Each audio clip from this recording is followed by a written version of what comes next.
লেগেছে আমার, পুরো এত সুন্দর ডিজাইন আর তোমাদের খুবই ভালো behaviour, so loved it. Hello everyone, আজকের কাজ রয়েছে বিধাননগর। এখন বাজে সকাল 7:30, 7:40 ট্রেন। তো চলো যেতে যেতে কথা হচ্ছে। বেরিয়ে পড়েছে একদম সকাল সকাল। দিনটি ছিল 23শে নভেম্বর। চলে এসছে স্টেশনে। সবার প্রথমে টিকিটটা কেটে নেব। আর ট্রেন আজকে একদম সময় মতো, একটুও লেট হয়নি। অন্যান্য দিন আমি চাকদা থেকে ট্রেন ধরি, আজকে যেহেতু গেদে লাইন থেকে আসছি তো সময়ের একটু আগেই বেরোতে হয়েছে আমাকে। নেমে গেছি বিধাননগরে। আর এই অ্যাপার্টমেন্টগুলোর মধ্যেই আমাদের বুকিং রয়েছে। ব্রাইট বলেছিল স্টেশন থেকে দেখা যায়। তো যাই হোক, স্টেশন থেকে খুবই কাছে, 2-3 minute distance natural view apartment. এসেই দেরি না করে বসে গেছি একদম কাজে। আর ব্রাইডও আমাদের একদম অন টাইম, একটু লেট করেনি। দিদি ভাইটা ভীষণ মিষ্টি। আর যখন আমাকে বুক করে তখনই আমাকে একটা আমারই করা কাজ দেখিয়েছিল।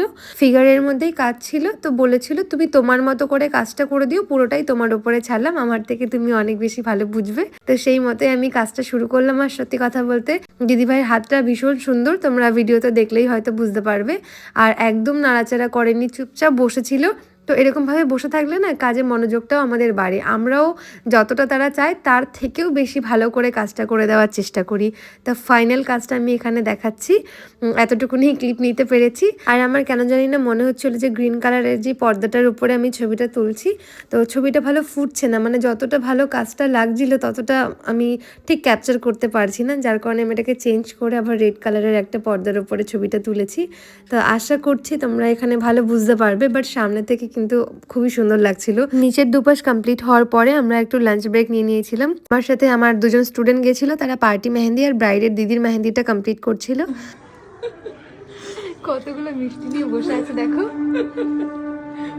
একাই সব মিষ্টি খেয়ে নিয়েছে। আমরা একটু মজা করছিলাম এখানে খেতে খেতে। আর কোথায় বসে কাজটা করছি সেটা একটু দেখাই। যেহেতু বললাম স্টেশনের একদম সাথেই, তো দেখো নিচে স্টেশনটা। তো এখান থেকে খুব সুন্দরভাবে দেখা যাচ্ছে। আমরা অনেকটা উঁচুতে আছি, 12 ফ্লোরে। তো চলো আবার কাজটা শুরু করি। আর ব্যাক হ্যান্ডের ক্লিপটা নেওয়া হয়নি কারণ দেরি হয়ে যাচ্ছিল। তো ঝটপট করে ব্যাক সাইডটা কমপ্লিট করেছি। আর ওভারঅল এই যে ফাইনাল লুক, তোমাদের কেমন লাগলো জানাতে ভুলো না। তো চলো টাটা, দেখা হচ্ছে নেক্সট ভিডিওতে।